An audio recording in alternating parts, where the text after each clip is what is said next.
Isotopes.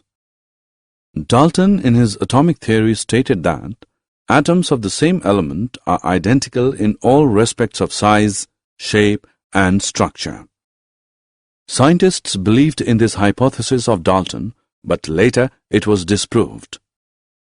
An element may have more than one kind of atoms.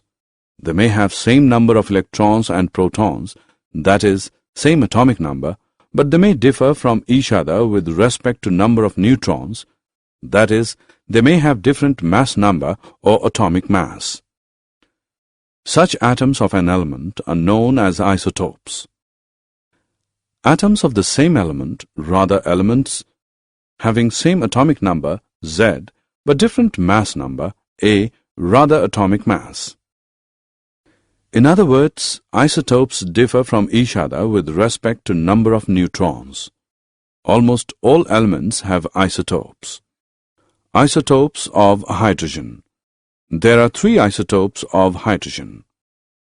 1. Protium. 2. Deuterium. 3. Tritium.